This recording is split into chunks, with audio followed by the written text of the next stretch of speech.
আচ্ছা, ওকে, আমরা ক্লাসটা শুরু করি। আসসালামু আলাইকুম ব্যাংকার বন্ধু, আমার বিশ্বাস আপনারা সবাই বেশ ভালো আছেন। আপনাদের দয়া এবং আল্লাহর অশেষ রহমতে আমিও বেশ ভালো আছি। আমি লিমন সরকার, প্রভাষক 36তম বিসিএস, হিসাব বিজ্ঞান বিভাগ, নওগাঁ সরকারি কলেজ, নওগাঁ। আজকের ক্লাসে জানাচ্ছি স্বাগত। আজকে আমরা একটা গুরুত্বপূর্ণ ক্লাস শুরু করব। তো সেটা হচ্ছে আপনাদের চ্যাপ্টার টুর। আমরা জানি যে তিনটা সেক্টর সাবসেট করা আছে। এর মধ্যে চ্যাপ্টার আপনার মডিউল এ তে আমরা খেয়াল করছি যে আহ,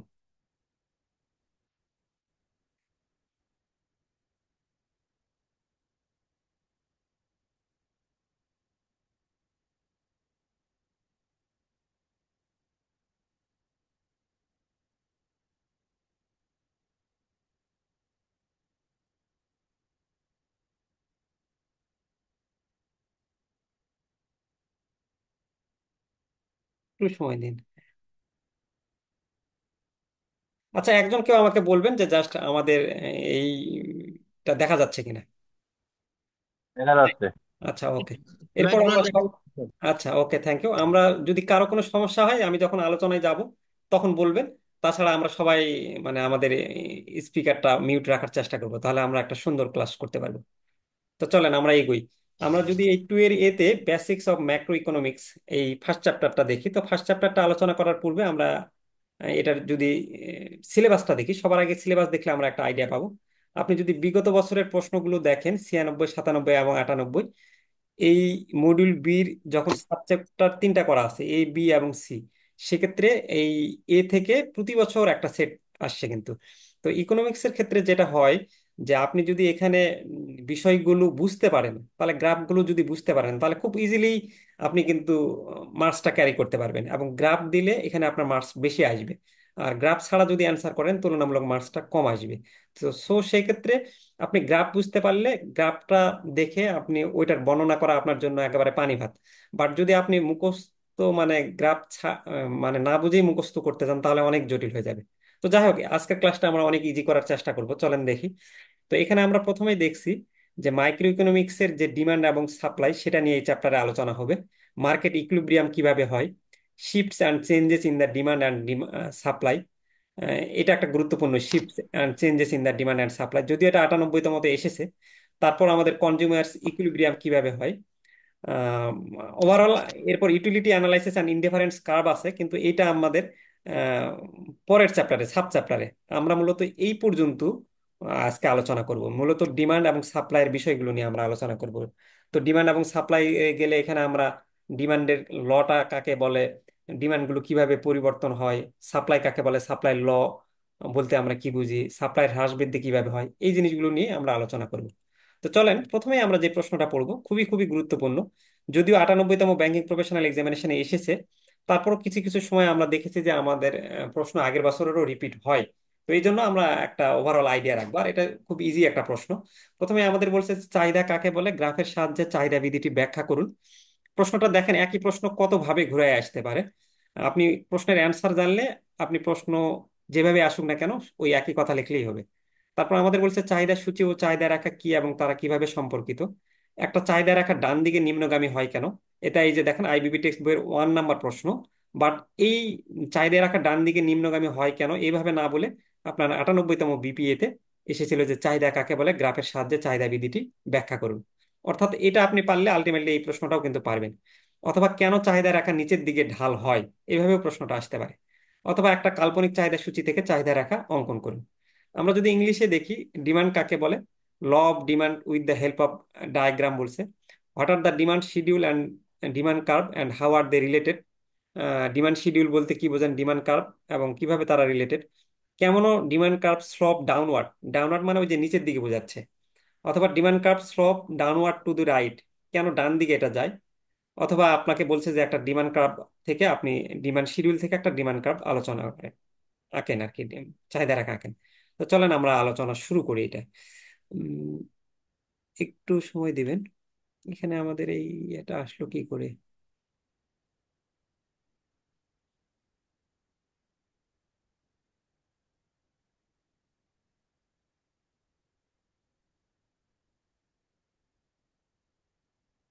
আচ্ছা, এটা কি কারো অন্য কেউ, মানে অনেক সময় ওই যে ওই জায়গায় কি যেন বলে যে কারো দ্বারা ইয়া হয়ে যায়, ইরেজ করা যায় কিভাবে? আপনাদের কারো জানা আছে এই যে এই লেখাটা আসছে, এটা হঠাৎ করে কেউ আচ্ছা ঠিক আছে, থ্যাংক ইউ।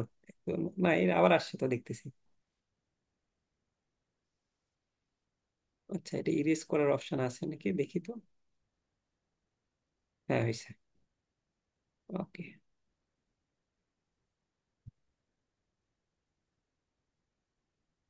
ওকে, প্রথমে আমরা যে যে চাহিদার, যদি আমরা সংজ্ঞাটা বলতে চাই, যে আমরা সাধারণত কোনো কিছু পাওয়ার আকাঙ্ক্ষাকেই আমরা চাহিদা বলি।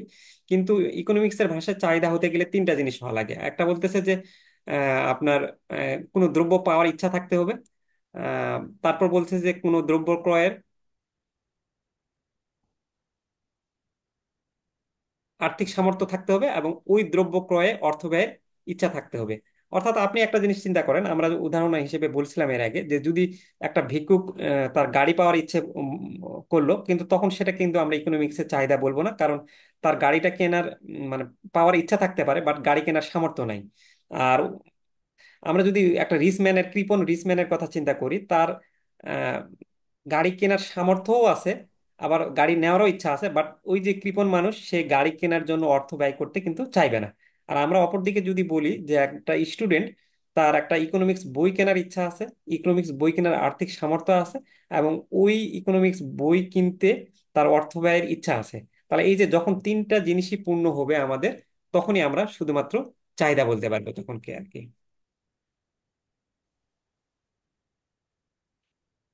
আচ্ছা, আমরা পরের স্লাইডে যাই। আচ্ছা, এই স্লাইডে ওই উদাহরণটাই আম, ব্যাখ্যা করছে, আমি যেটা বললাম এটা আর আমি বললাম না। আর চাহিদা বিধি বা ল অফ ডিমান্ড কাকে বলে? আমরা ল অফ ডিমান্ড বলতে বুঝি যে অন্যান্য অবস্থা স্থির থেকে কোনো দ্রব্যের দাম বাড়লে চাহিদা কমে, এবং দাম কমলে চাহিদা বাড়ে, এবং দাম ও চাহিদার মধ্যেকার এরূপ বিপরীত সম্পর্ককে চাহিদা বিধি বলে। তো এটা আমরা খুব সিম্পল জিনিস, যে যখন একটা জিনিসের দাম বাড়বে, তখন সেই জিনিসের কিন্তু চাহিদা কমবে। কারণ আমরা বাজারে গিয়ে যদি দেখি যে উম, আপেলের দাম অনেক বেড়ে গেছে, বা আমরা যদি আম কিনতে চাই, তাহলে আমের দাম যদি 1,000 টাকা কেজি হয়ে যায়, তখন কিন্তু অটোমেটিকলি আম মানুষ কম কিনবে। আবার যখন আমের দাম 50 টাকা কেজি হয়ে যাবে, তখন কিন্তু তার চাহিদাটা অনেক বেড়ে যাবে। তো তাহলে আমরা একটা জিনিস দেখতেছি যে দামের সঙ্গে যখন এই দাম বাড়তেছে, তখন কিন্তু চাহিদা কমতেছে, আবার যখন দাম কমতেছে তখন চাহিদা বাড়তেছে। তার মানে একটা বাড়লে আরেকটা কমে, আরেকটা কমলে আরেকটা বাড়ে। তার মানে কি বিপরীত সম্পর্ক হচ্ছে। এই দাম এবং চাহিদার মধ্যেকার এই বিপরীতমুখী সম্পর্ককেই মূলত চাহিদা বিধি বলে। তো এখন এটাই আমাদের এই চাহিদা, দাম এবং চাহিদা যে বাড়লে কমে এবং কমলে বাড়ে, এটা আমাদের একটা পিকচারের মাধ্যমে বোঝাতে হবে। তো চলেন আমরা পিকচারটা একটু বোঝার চেষ্টা করি। আচ্ছা, পিকচার বোঝার আগে এখানে একটা আপনাদের এই ছক দিয়েছে, এটাকেই বলে চাহিদা সূচি। এই চাহিদা সূচির মাধ্যমে আমাদের ছবি, যদি বলে যে কাল্পনিক চাহিদার সূচির মাধ্যমে একটা চিত্র অঙ্কন করেন, তখন তো আমরা বলতে পারি। এখানে যেমন দেখেন, আমরা 8 টাকা, 8 টাকায় আমরা এই চার পরিমাণ কোন একটা দ্রব্য, আমাদের 4 একক আমরা কিনতে পারি। আবার যখন আমাদের দ্রব্যের দাম কমে যায় 6 টাকা, তখন কিন্তু আমরা ওটার চাহিদা যে বেড়ে যায়, তখন কিন্তু ওই 6 টাকায় মানুষ 8 একক কিনতেছে। আবার 6 টাকার জায়গায় যখন আরো দাম কমে যাবে, তখন কিন্তু চাহিদার পরিমাণ বেড়ে যাবে, তখন হচ্ছে 12 একক। তো এটাকে আমরা একটা পিকচারে নাকি, এটা চাহিদা সূচির ব্যাখ্যা, ওই যে ওই জাস্ট ছবি দিয়ে আপনি ওটা বলে দিবেন যে এই এই ঘটনা ঘটছে।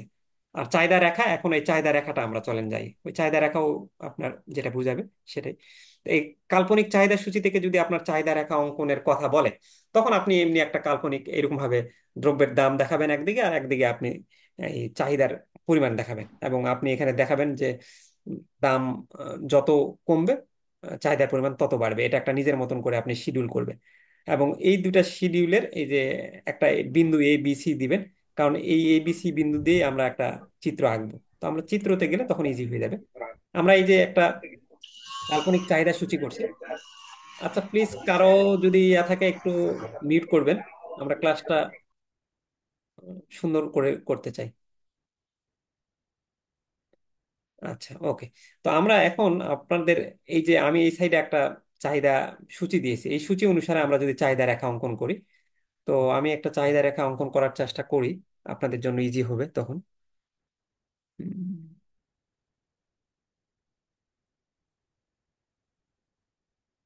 আচ্ছা,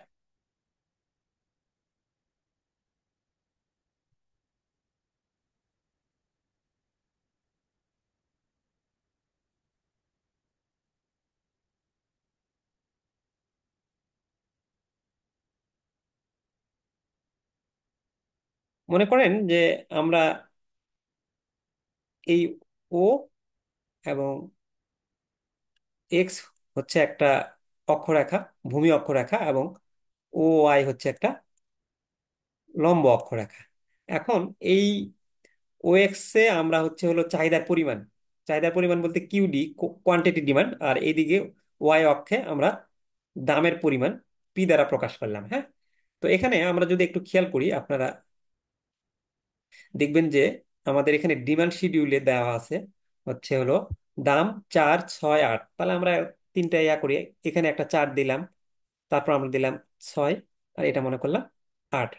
তাহলে আমরা এখানে লিখলাম 4, 6, 8 প্রাইস। আর এইদিকে আপনারা দেখেন চাহিদার পরিমাণ, চাহিদার পরিমাণ এইটা আমরা কিউ এইদিকে বুঝাচ্ছি। তাহলে আমাদের এখানে আছে 4, 8 এবং 12। তাহলে আমরা 4 নিলাম। স্যার, জি জি। চিত্রটা স্ক্রিনে দেখা যাচ্ছে না স্যার। চিত্র, আচ্ছা। চিত্রটা স্ক্রিনে দেখা যাচ্ছে না, যেটা আঁকতেছে স্যার। আচ্ছা, ওকে ওকে, আমি আরেকজনের কাছে শুনি, কেউ মানে কি। নতুন আচ্ছা, অন্যরা একটু বলেন তো। নতুন করে আঁকতেছে। হ্যাঁ, না মানে মানে এখনই আঁকতেছি, নতুন করে আঁকতেছি, নতুন করে এটা দেখা যাচ্ছে কিনা একটু অন্য কেউ বলবেন। না, নতুনটা আমি দেখা যাচ্ছে দেখতেছি না। না স্যার। নতুন দেখা যাচ্ছে না। স্যার আমি দেখতে পারতেছি না। আচ্ছা, একটু অন্যরা বলেন তো, নতুন করে একটা চিত্র আঁকছি, সেটা দেখা যাচ্ছে কিনা। যেমন নতুনটা দেখা যাচ্ছে না, স্লাইডটা দেখা যাচ্ছে শুধু। শুধু সাইড দেখা যাচ্ছে না এরকম ভাবে, এটা আমি একটা অ্যাপস দিয়ে করছিলাম, খুব সুন্দর হতো, মানে এখানেও আঁকা যাবে ওদের ওই জুমের ইয়া দিয়ে, বাট এত সুন্দর করে মানে লাইনগুলো আসে না। এখন জুমেরটাই ইউজ করতে হবে, তাহলে আমার এটা আগে চেক করে না লাগতো, বাট এটা যদি আপনারা দেখতে পারতেন মানে উম, আঁকাটা খুব সুন্দর হতো এবং খুব মানে দারুণ স্মুথলি বুঝতে পারতেন। আচ্ছা, যাক হোক, এখন আমাদের ওই মানে যদিও আঁকা খারাপ হোক সমস্যা নাই, আপনারা বোঝা নিয়ে বড় কথা, তাহলে আমি ওইটাই ইউজ করি। আমি এই অ্যাপ যেটা ইউজ করছি এটা দেখা যাবে না, বুঝতে পারছি এখানে। আচ্ছা, ওকে।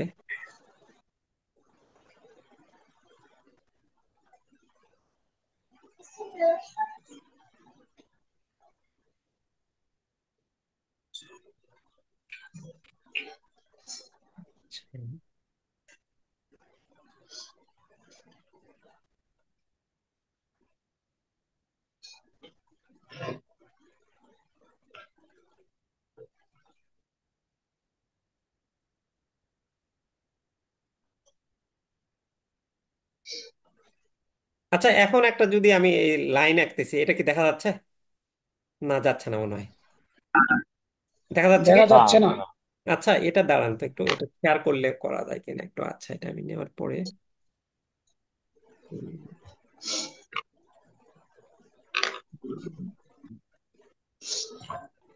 ছি,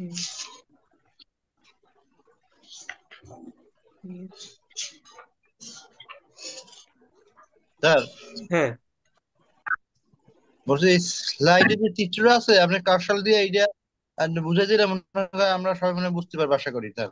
হ্যাঁ, যদি তা বেশি তো কষ্ট হয় আপনার রাখতে, না না, ড্রয়িং করতে। ওটা আমি আঁকেই দেখাবো, আঁকে দেখাবো আপনাদের জন্য, মানে এই চ্যাপ্টারটা মানে ইজি করতে চাচ্ছি। প্রথম চিত্র তো লিস্ট, চিত্রটা কিভাবে আঁকতে হয় অনেকেই পারবেন, কিন্তু বাট চিত্রটা একটু আঁকা শেখানো দরকার, কারণ এই জন্য যে হাতে কলমে আপনার তখন ইজি হবে খুব দ্রুত। আমি ওটাও পারবো, কিন্তু আমি এটা একটু মানে চেষ্টা করতেছি যে এই পদ্ধতিটা করা যাচ্ছে কিনা, আমি একটু দেখতেছি। একটু 1 মিনিট সময় দেন আমাকে, জাস্ট 1 মিনিট। এবার স্ক্রিনটা শেয়ার করা যায় কোনো কোনো ভাবে?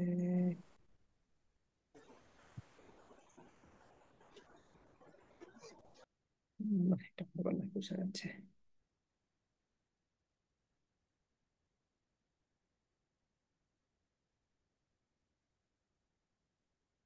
আচ্ছা, ওকে, আমি এই যে এরকম একটা কলম চিহ্ন দিচ্ছি, এবার এবার দেখা যাচ্ছে এই যে লেখাটা, পেনটা নীল কালির জি, জি, দেখা দেখা যাচ্ছে। যাচ্ছে। দেখা যাচ্ছে। আচ্ছা, ওকে, আমরা তাহলে এইভাবেই, যেহেতু ওইটা আমি পারলাম না, এখানেই চেষ্টা করি এটা কিরকম হয় আর কি, যতটুকু পারা যায়। তবে পারবেন, তবে প্রথমে ইয়া করে নিচ্ছি, ছবি কিন্তু খুব সুন্দর আসবে না এখানে, কারণ এই এতে ড্র খুব একটা ভালো হয় না। যতটুকু পারা যায় আমরা চেষ্টা করি।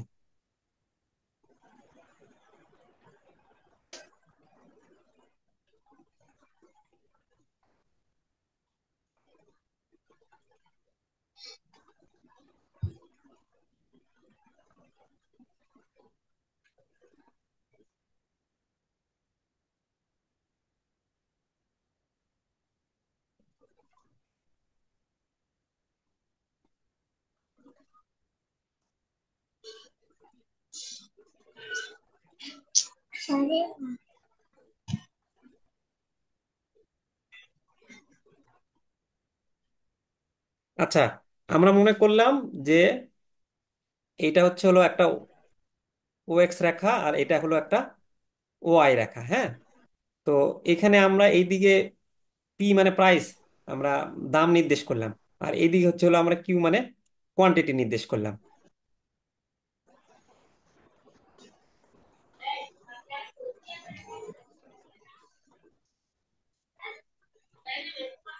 আচ্ছা, এখন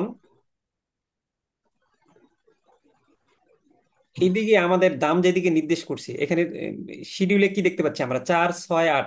তাহলে আমরা আপনার একটা 4 এখানে দিলাম মনে করলাম, তারপর এটা 6, এটা মনে করলাম 8।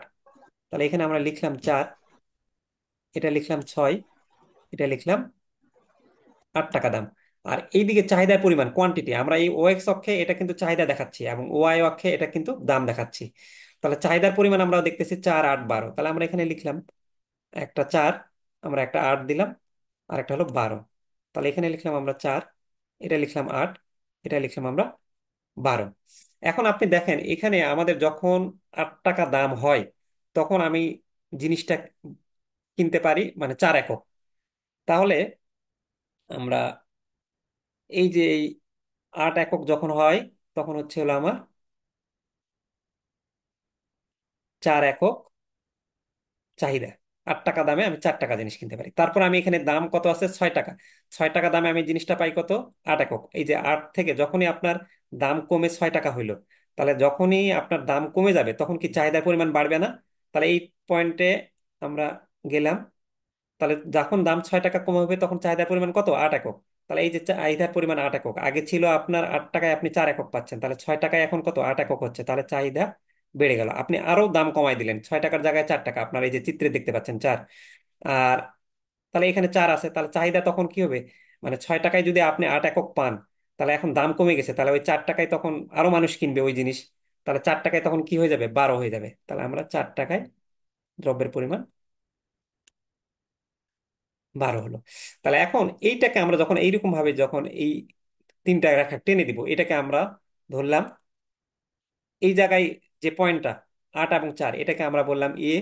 তারপর এটা 6 এবং এই যে এই বিন্দু একটা, এই বিন্দুটার মান কি, 6 এবং 8। আমরা দেখতে পাচ্ছি যে এইদিকে পরিমাণ হচ্ছে 8 আর 6 একক প্রাইস, তাহলে এটার আমরা মান ধরলাম বি। আর এটাকে আমরা যদি এই যে যেই বিন্দুতে ছেদ করছে এটাকে আমরা যদি সি ধরি, তাহলে এই সি বিন্দুর মান কি দেখতে পাচ্ছি আমরা, দাম হচ্ছে সি বিন্দুতে 4 টাকা। এই যে এটা হলো প্রাইস, লম্ব অক্ষ প্রাইস 4 টাকা। আর আমরা যদি এই দিকে এই ভূমি অক্ষ ধরি, তাহলে ভূমি অক্ষে আমার চাহিদার পরিমাণ কত, 12 একক। তাহলে এই এবিসি যোগ করে আমরা যে রেখাটা পাই এটাকে আমরা এই ডিডি বলে। এই ডিডি হচ্ছে হলো আমাদের চাহিদা রেখা। অর্থাৎ সহজ কথায় আপনি প্রথমে এরকম ভাবে একটা ও এক্স অক্ষ এবং ওয়াই অক্ষ আঁকবেন। তারপর বলবেন যে ও এক্স অক্ষে ভূমি অক্ষে চাহিদার পরিমাণ কিউডি প্রকাশ বোঝাচ্ছে এবং ও ওয়াই অক্ষের দাম পি দ্বারা নির্দেশ করতেছে। তারপর আপনি বলবেন যে 8 টাকা দামের চাহিদার পরিমাণ 4 একক। তারপর দাম কমে যখন 6 টাকা হয় তখন চাহিদার পরিমাণ দাঁড়ায় 8 একক। এবং আরো দাম কমে যখন 4 একক হয় তখন চাহিদার পরিমাণ দাঁড়ায় 12 একক, বা উপর এর থেকেও আপনি প্রকাশ করতে পারবেন। তারপর আপনি বলবেন যে এগুলো কি এ বি সি বিন্দু ইয়া হয়, এবং আমরা এ বি সি বিন্দুকে যোগ করে যে রেখাটা পাই এটাই হলো আমাদের ডিডি চাহিদা রেখা। তো এই চাহিদা রেখাটা আপনার দেখেন এই যে উপর থেকে নিচের দিকে নামতেছে না, এটাই এই জন্যই বলে যে চাহিদা রেখা নিচের দিকে নিম্নগামী। এই যে উপর থেকে নিচের দিকে কিন্তু নামতেছে, বা চাহিদা রেখার ঢাল নিচের দিকে নিম্নগামী। অথবা এই যে আপনার বলে ডান দিকে এটা মানে যায়, তাহলে এই যে 4, 8, 12 এই যে যত যাচ্ছে কিন্তু ডান দিকে মানে যাচ্ছে আর কি। এটাই হচ্ছে ওভারঅল চাহিদা রেখা আর কি, বা চাহিদা বিধি। ওই চাহিদা বিধি বলে এই চাহিদার সূচিটা আঁকবেন, আঁকে এই পিকচারটা এঁকে এটাকে আপনি ব্যাখ্যা করে দিবেন, এই অক্ষের দাম এবং আরেকটা অক্ষের কোয়ান্টিটি বোঝাচ্ছেন। তারপর এরকম ভাবে পিকচার এঁকে বোঝালি এটা হয়ে যাবে। তাহলে এটা তো আমরা বুঝতে পারছি না, এটা তো সব খুব সহজ একটা ইজি জিনিস। পিকচার বোঝা গেছে এবার কি, সবাই কি দেখতে পারছেন চিত্রটা এবার? জি স্যার, জি জি। দেখতে পাচ্ছি। আচ্ছা, ওকে। আর কার কোনো প্রশ্ন আছে এখানে? জি না। আচ্ছা, ওকে, আমরা তাহলে নেক্সট এতে চলে যাই। চাহিদা রেখা নাকি চাহিদা বিধি স্যার একই জিনিস? হ্যাঁ, চাহিদা বিধি থেকেই তো, আপনি চাহিদা বিধি মানে ল অফ ডিমান্ড। ধন্যবাদ আপনার প্রশ্নের জন্য, আপনার প্রশ্নের কারণে অনেকেরই হবে। এই ল অফ ডিমান্ড থেকেই তো আমরা এই এই আপনার চাহিদা বিধি থেকেই আমরা এই চাহিদা রেখাটা অঙ্কন করলাম। মানে আপনি চাহিদা বেদি মানে কি, আপনি বললেন যে ডিমান্ডের ল বলে দিচ্ছে যে ভাই, যে তোমার দাম বাড়লে চাহিদা কমবে এবং দাম কমলে চাহিদা বাড়বে। এটাকে আপনি যখন পিকচার এঁকে আপনি যখন এই রেখাটা টানলেন, এটাই হলো আপনার চাহিদা রেখা। আর ওটাকে আপনি যখন ভাষাগতভাবে প্রকাশ করলেন, ওটাই হলো চাহিদা বিধি। এটাই এই যে আপনি ব্যাখ্যা দেখাচ্ছেন যে আমরা পিকচারে দেখতে পাচ্ছি যে 8 টাকা দামে আমার চাহিদার পরিমাণ 4 টাকা। তারপর যখন দামের কমতেছে 6 টাকা দামে, তখন চাহিদার পরিমাণ বাড়তেছে এই যে 8 টাকা। তাহলে এই যে আপনার যত দাম কমতেছে আর চাহিদার পরিমাণ বাড়তেছে, তাহলে এটাকে আপনি ল অফ ডিমান্ডটাকে আপনি গ্রাফ আকারে যখন প্রকাশ করলেন এইভাবে এ বি সি বিন্দুতে, এবং যখন টানলেন, এটাই হলো চাহিদা রেখা। আর যখন আপনি স্বাভাবিকভাবে বললেন, ওইটা হলো চাহিদা বিধি, ল অফ ডিমান্ড। আর এটা হচ্ছে হলো ডিমান্ড কার্ভ ইংলিশে। এবার ক্লিয়ার? হ্যাঁ স্যার, আর অনেক সময় এই ডিডি রেখাকে চাহিদা বিধি বলে আর কি লেখে আর কি অনেক বইতে। এবার এটা বুঝতে স্যার। এটা আপনি চাহিদা রেখাটাই বেস্ট লেখা, চাহিদা রেখা লিখবেন বা ডিমান্ড কার্ভ লিখবেন। এটা তো চাহিদা বিধি না, ঠিক চাহিদা আছে। বিধি তো আপনি বললেন, আপনি চাহিদা রেখাটা লিখবেন, এটা বেস্ট। আচ্ছা, আপনি নিচে বলতে পারেন যে চাহিদা বিধি চাহিদা রেখার সাহায্যে ব্যাখ্যা চিত্র, এরকম ভাবে, বা এই যে আমরা লিখছি চাহিদা রেখা। আচ্ছা ওকে, আমরা চলে যাই। আমি এই যে এই জিনিসটাই কিন্তু সেম এখানে ব্যাখ্যা করছি, আমার আর মনে হয় না আর এটা বলার দরকার আছে। আপনি কিন্তু লটা জানে, আপনি জাস্ট এই পিকচারটা এঁকে এটা মুখস্থ করার দরকার নেই। আপনি এটাই খালি তখন বলবেন যে ভূমি অক্ষে কি বুঝাইছেন আর লম্ব অক্ষে কি বুঝাইছেন। এই ইকোনমিক্সের কিছু জিনিস ইজিলি লেখা যায়। আপনি ভূমি অক্ষে কি বুঝাবেন, ও এক্স অক্ষে ভূমি অক্ষে এখানে যেমন আমরা চাহিদা বুঝাইছি, ও আই অক্ষে দাম বুঝাইছি। প্রত্যেকটা পিকচারে এরকম ভাবে বলবেন যে ভূমি অক্ষে কি, লম্ব অক্ষে কি। তারপর ওই জিনিসটা আপনি যেভাবে আঁকছেন ওটাই আপনি নিচে লিখে দিবেন, তাহলে কিন্তু হয়ে গেল। তাহলে আপনি ওই চিত্র রিলেটেড প্রশ্ন বরং আরো আপনি বুঝতে পারলে আপনার 10 মিনিটেই হয়ে যাবে। আচ্ছা আমরা পরে যাই। এখানে বলছে যে দ্বিতীয় নম্বর প্রশ্নে চাহিদা নিয়মের ব্যতিক্রমগুলো কি, what are the exceptions to the law of demand. অর্থাৎ আপনি কিছুক্ষণ আগে জানলেন যে দাম বাড়লে চাহিদা কমে এবং দাম কমলে চাহিদা বাড়ে। তো এগুলোর কারণেও, মানে এটার কারণ ছাড়াও চাহিদা বাড়তে পারে। তো ওগুলো কি কি কারণে বাড়ে, তো সেটাই হচ্ছে হলো চাহিদা নিয়মের ব্যতিক্রম। আমরা কয়েকটা পয়েন্ট দেখি, দেখলে আপনাদের ইজি হয়ে যাবে। যেমন আমরা উম, দেখি যে প্রথমত আপনি একটু, আমরা এই যে গিফেন দ্রব্য বলি, যে ব্রিটিশ অর্থনীতিবিদ গিফেন, রবার্ট গ্রিফেন দেখা যায় যে নিম্ন আয়ভুক্ত পরিবারের ক্ষেত্রে দেখেন যে জীবন ধারণের জন্য অতি প্রয়োজনীয় নিকৃষ্ট পণ্যের বেলায় দাম বাড়লে চাহিদা বাড়ে এবং দাম কমলে চাহিদা কমে। যেমন আমরা যদি দেখি যে চালের দাম বেড়ে গেছে এবং এই চাল কিন্তু সবারই লাগে, তো চালের দাম বাড়লেও এটা মানুষ সবার আগে বেসিক নিড, তাকে চাল কিনতেই হবে। তখন সে তার যে ইনকাম আছে অন্য জিনিসগুলো বরং সে কম কিনতে চাইবে, কিন্তু তাও তাকে চাল কিনতে হবে। তাহলে দাম বাড়লেও এই আপনার নিকৃষ্ট দ্রব্য বা এই আপনার বেসিক নিডগুলোর চাহিদা বাড়ে। আপনি নর্মালি কিছুক্ষণ আগে শিখলেন কিন্তু যে দাম বাড়লে নিয়ম হচ্ছে উল্টো, চাহিদা কমবে। কিন্তু আপনার দাম বাড়লেও আপনার যেমন তেল, চাল, এগুলোর কিন্তু চাহিদা বাড়বে। তাহলে এটা কিন্তু চাহিদা বিধির ব্যতিক্রম, সে নিয়ম মানলো না। তারপর ভ্যাবলেন দ্রব্য, এগুলো কিন্তু অনেক সময় আপনাদের মানে টিকা আকারে আসে যে গিভেন দ্রব্য কি, হুম, তারপর ভ্যাবলেন দ্রব্য কি। তো ভ্যাবলেন দ্রব্যের বেলাও, আচ্ছা কার একজনের একটু মিউট করবেন প্লিজ, শব্দ ভালো লাগছে না। আচ্ছা, এই ভ্যাবলেন দ্রব্য বলতে আমরা বুঝি হলো যেগুলো দামি বিলাসবহুল দ্রব্য। তো অনেক সময় দেখবেন যে হীরা, গোল্ড বা একটা জিনিসের দাম যত বেশি, যারা সমাজে বড় লোক বা রিচ মানুষ, তারা কিন্তু শো অফ করতে চায়। তো ওই জিনিসটার দাম যত বেশি, তারা ওই জিনিসটা তত বেশি পরিমাণে কিনতে চায়। তো সেটা হচ্ছে হলো, তাহলে দাম বেশি হলেও কিনতে চাচ্ছে। নর্মালি চাহিদাতে আমরা কি বলতেছি, চাহিদা ভিত্তিতে, যে দাম বেশি হলে সেটার চাহিদা কম হবে, কিন্তু দাম বেশি হলেও চাহিদা বাড়তেছে। তো তাহলে এটা চাহিদা ব্যতিক্রম। তারপর আমরা চাহিদার বর্তন বলতে কি বোঝেন এবং চাহিদা পরিবর্তনের কারণসমূহ ব্যাখ্যা করুন। What is mean by changes in demand. অনেক সময় এইভাবে প্রশ্ন আসে, 96তম ব্যাংকিং প্রফেশনাল এক্সামিনেশন এসেছিল, গুরুত্বপূর্ণ প্রশ্ন। এবার explain the factors for changes in demand বা state the causes of change in demand. চাহিদা পরিবর্তনের কারণগুলো কেন হয়। তো মানুষের এখানে বলছে যে দ্রব্যের নিজস্ব দাম স্থির থাকে এবং চাহিদার অন্যান্য নির্ধারক সমূহ পরিবর্তনের ফলে চাহিদার যে পরিবর্তন হয় তাকে চাহিদার পরিবর্তন বোঝায়। চাহিদার পরিবর্তন বলতে চাহিদার আকার স্থানান্তর বা চাহিদার হ্রাস বৃদ্ধি বোঝায়। এখানে একটা জিনিস ভালো করে আপনাদের বুঝতে হবে, যে আমরা কিছুক্ষণ আগে চাহিদার সাথে দামের সম্পর্কটা পড়লাম, এবং আমরা বলতেছি যে দাম বাড়লে চাহিদা কমবে এবং দাম কমলে চাহিদা বাড়বে।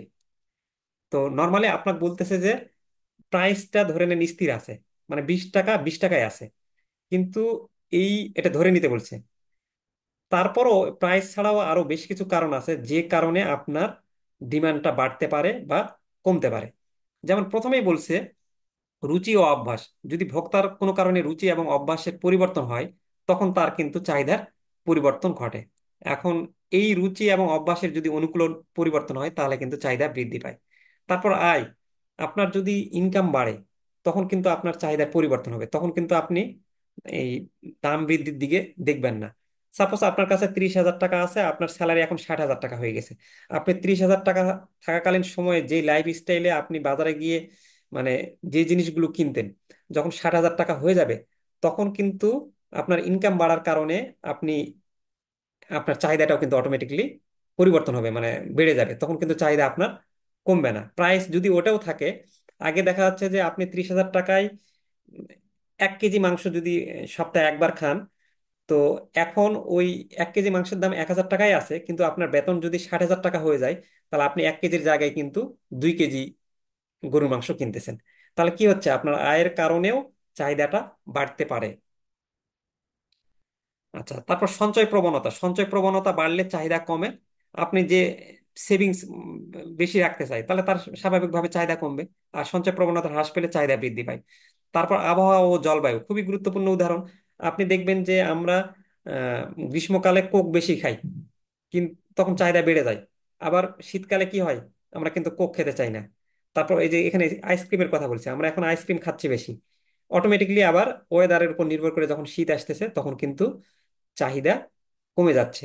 তাহলে এই যে আইসক্রিমের চাহিদা বাড়া বা কমা, এটা কিন্তু প্রাইসের উপর ডিপেন্ড না করে ডিপেন্ড করতেছে কার উপর, আবহাওয়া ও জলবায়ুর উপর।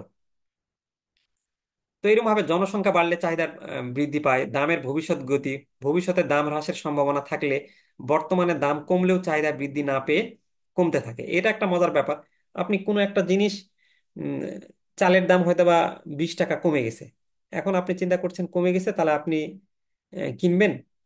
কিন্তু আপনি যদি জানেন যে এই 20 টাকা চেয়ে সামনে এটা আরো 7 টাকা 8 টাকা মানে আরো কমবে, তখন কিন্তু আপনি কিনবেন না, কিছুদিন ওয়েট করবেন যে আরো কমবে কমবে। তখন কিন্তু চাহিদা মানে দাম কমে গেছে, নর্মালি আপনি জানেন যে দাম কমে গেলে চাহিদা বাড়বে, কিন্তু তখন এটা আবার ব্যতিক্রম হচ্ছে, তখন চাহিদা বৃদ্ধি না পেয়ে কমে যাচ্ছে।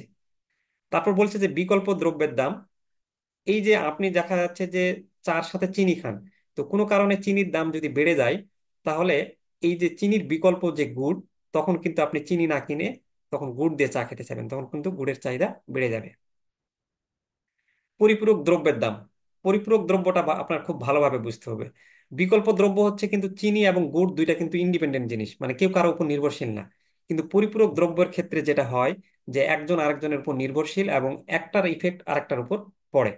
কিরকম ভাবে, যেমন আমরা তেলের সাথে গাড়ির এটা মানে সলিম ভাই একটু আপনার করবেন প্লিজ, মিউট করবেন। সলিম ভাই মিউট করবেন প্লিজ। আচ্ছা, ওকে। তো তাহলে আমরা বলতেছি যে পরিপূরক দ্রব্যের দামের ক্ষেত্রে আপনি ধরেন যে গাড়ির দাম কমে গেছে, 1 লাখ টাকা থেকে মোটরসাইকেল 40,000 টাকা হয়েছে, কিন্তু অপরদিকে আপনার তেলের দাম লিটার প্রতি 250 টাকা হয়ে গেছে। তখন কিন্তু আপনার গাড়ির দাম কমলেও আপনি ওই যে গাড়ির সাথে মানে গাড়ি আপনি তেল ছাড়া চালাতে পারবেন না যেহেতু, তাহলে আপনি তখন কিন্তু গাড়ির চাহিদা অটোমেটিকলি হ্রাস পাবে। বা তেলের দাম যদি এমনি বাড়ে, ধরে নেন গাড়ির দাম সেমই আছে, কিন্তু তেলের দাম যখন বাড়ছে, তখন আপনি চিন্তা করবেন তেল খরচটা বেশি, তাহলে আমি কিন্তু গাড়ি কিনবো না। এরকম ভাবে সম্পদ বন্টন হতে পারে, রাজস্ব নীতি হতে পারে, একটু পড়ে নিলেই পারবেন। তারপর চাহিদার নির্ধারক সমূহ অথবা চাহিদার উপর প্রভাব বিস্তারকারী উপাদান সমূহ আলোচনা করুন। বা discuss the determinants of demand or discuss the factors which express of demand. তো এই প্রশ্নটা মজার ব্যাপার হচ্ছে যে আমরা কিছুক্ষণ আগে চাহিদার যে ফ্যাক্টরস গুলো পড়লাম, সেম সব ওই একই অ্যান্সার হবে। শুধু খালি যদি এই প্রশ্নটা আসে, তখন আপনি এই আলোচ্য দ্রব্যের দাম এই পয়েন্টটা দিবেন, দিয়ে আপনি বাকি যে পয়েন্টগুলো আমরা চাহিদা নির্ধারক এর আগে প্রশ্ন পড়লাম, সেই পয়েন্টগুলো লিখলেই হবে। তবে আগের পয়েন্টে যদি মানে আসে, মানে আগের যে প্রশ্নটা পড়লাম, তখন কিন্তু এই 1 নম্বর পয়েন্টটা লেখা যাবে না। তো যাই হোক, আমরা এবার 5 নম্বর প্রশ্নে আসলাম। আমরা চাহিদার পরিমাণের পরিবর্তন এবং চাহিদার পরিবর্তন ধারণা দুটি চিত্রের সাহায্যে বর্ণনা করুন, বা explain the concept of change in quantity demand and change in demand using graph. এটা 98তম ব্যাংকিং প্রফেশনাল এক্সামিনেশন এসেছিল। তারপর, what do you mean by extension and contraction of demand বা increase and decrease of demand? আপনি চাহিদার বৃদ্ধি এবং সংকোচন বলতে কি বোঝেন, বা হ্রাস বা বাড়া বলতে কি বোঝেন? বা what do you mean by movement along the demand curve? এই চাহিদা রেখায় সঞ্চালন এবং shift in the demand curve, চাহিদা রেখার স্থানান্তর কি, এটা একটু আমাদের খুব ভালো করে বুঝতে হবে। যদি এটা 98তম মতো এসেছে, তারপর বেসিকটা জানা রাখা ভালো, যে কোনো কারণে যদি প্রশ্ন আপনি আপনার করে, তাহলে আপনি পারেন যান। আচ্ছা, এখানে বলছে যে অন্যান্য অবস্থায় স্থির থেকে দামের পরিবর্তনে চাহিদার পরিমাণের যে পরিবর্তন হয় তাকে চাহিদার সংকোচন প্রসারণ বলে, বা চাহিদার পরিমাণের পরিবর্তন বলে। এক্ষেত্রে দাম বৃদ্ধি পেলে চাহিদা যে পরিমাণ হ্রাস পায় তাহাই চাহিদার সংকোচন। অর্থাৎ ওই যে ল অফ ডিমান্ডে আপনি পড়লেন যে দামের পরিবর্তনের কারণে চাহিদা কখনো বাড়তেছে, কখনো চাহিদা কমতেছে, এটাই হলো চাহিদার পরিমাণের পরিবর্তন। তো আপনি নর্মালি কিছুক্ষণ আগে শিখলেন যে দাম বাড়লে, দাম বৃদ্ধি পেলে চাহিদার পরিমাণ হ্রাস পাবে। তাহলে এই যে চাহিদার যেহেতু হ্রাস পাচ্ছে, এটা হলো চাহিদার সংকোচন। আর যখন দাম কমলে যদি চাহিদা বাড়ে, তাহলে এটা হলো চাহিদা প্রসারণ। ইংলিশে যেটাকে বলবে হলো এটা, চাহিদার সংকোচনটাকে ডিমান্ড কন্ট্রাকশন, আর চাহিদা প্রসারণটাকে বলবে ডিমান্ড এক্সট্রাকশন। তো আমরা একটা পিকচার দিয়ে যদি বুঝি, আমি আর এই পিকচারটা আঁকলাম না, কিছুক্ষণ আগে আমরা এই যে যদি এই যে ও এক্স অক্ষে আমরা চাহিদার পরিমাণ বুঝাইছি, আর ও ওয়াই অক্ষে দামের পরিমাণ বুঝাইছি। তাহলে এই জিনিসটা আপনি দেখেন যে যখন দাম ছিল এই OP1, এই OP1 থেকে, যখন OP1 দাম ছিল তখন আমার চাহিদার পরিমাণ ছিল কত, OQ1। এই যে OP1 যখন ছিল তখন চাহিদার পরিমাণ ছিল আমার OQ1। এখন P1 থেকে দাম ধরে নেন কমে গেল, P2। তাহলে দাম কমে গেলে চাহিদার পরিমাণ বাড়বে। তাহলে এই যে Q1 থেকে তখন চাহিদার পরিমাণ বেড়ে কি হলো, Q2 হলো না? তাহলে এই যে যতটুকু বাড়লো, এটা হলো আপনার চাহিদার প্রসারণ। আর আপনি যদি আবার সংকোচন যদি চিন্তা করেন, ধরে নেন P2 দামে আপনার চাহিদার পরিমাণ ছিল Q2।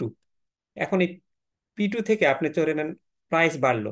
তাহলে যদি প্রাইস বাড়ে, তখন কিন্তু আপনার অটোমেটিকলি চাহিদার পরিমাণ কমে যাবে। তাহলে এই যে যখন P2 থেকে P1 হলো, তখন কিন্তু চাহিদার পরিমাণ হয়ে গেল Q1, অর্থাৎ P1 দামে তখন চাহিদার পরিমাণ Q1।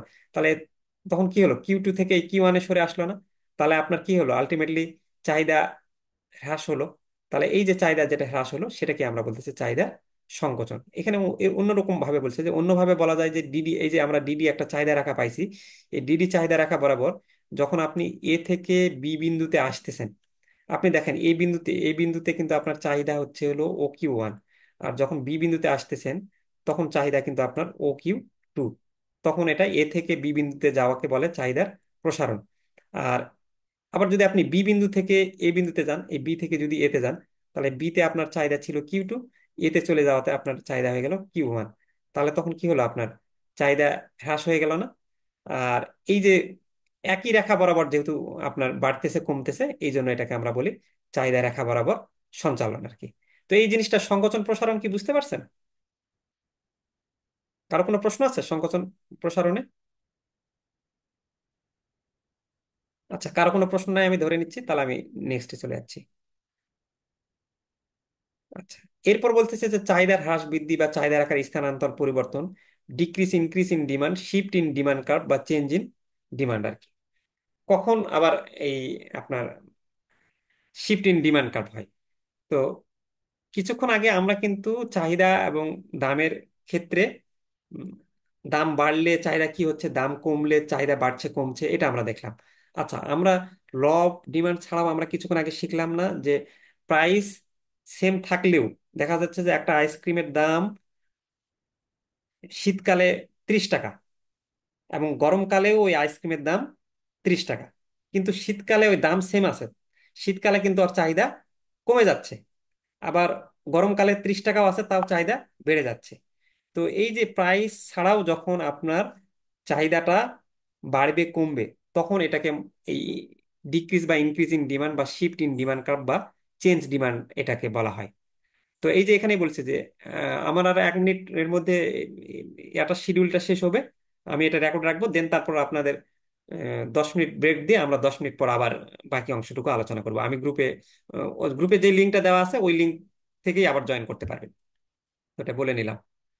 আচ্ছা, উম, এখানে বলছে যে বিবেচ্য দ্রব্যের দাম স্থির থেকে অন্যান্য অবস্থার যে কোনো একটু পরিবর্তনে আয় ডিমান্ড পরিবর্তনের চাহিদার পরিমাণের যে পরিবর্তন হয় তাকে চাহিদার হ্রাস বৃদ্ধি বলে।